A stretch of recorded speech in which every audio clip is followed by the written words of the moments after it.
Here's a fun fact before my final thoughts. Did you know that Qigong Master isn't actually new? He's been sitting in the game's file since at least 2015, since he was intended to be used for Kongfu World Part 2. He ended up being scrapped, but some code for him was still left and was functional. He had different attacks that did not make it to the final version. He could summon 3 ice balls, kind of like the PvZ1 Zombot.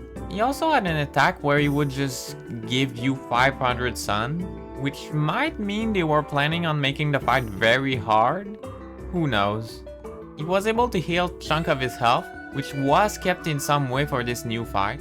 He could only summon 4 types of zombies, so I assume that part wasn't finished either. Finally, he had an attack where you would need to fill up a bar by spam tapping it, otherwise you would lose. It took them 10 years, but they decided to bring him back. Since it was PopCap Shanghai that was working on the game back then and not TalkWeb, they were the ones that made most of his animations, and that's why he looks this good. Before he was chosen to be the next boss, TalkWeb actually let the community vote between either adding him or the Roman Zombot from the international version. Let's just say that it wasn't even close.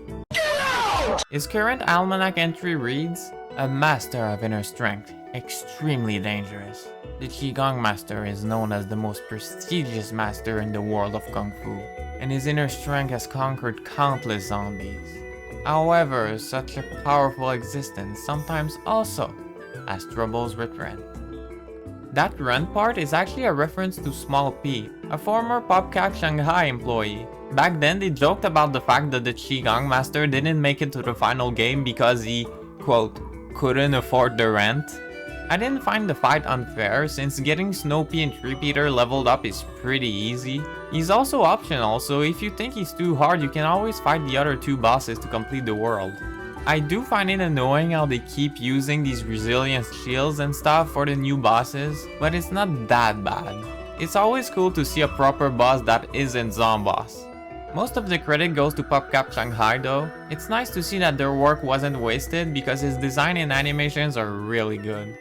Thanks a lot for watching and I hope you enjoyed. Shout out to my awesome channel members, thank you guys so much for the support. Have a nice day and I'll see you next time.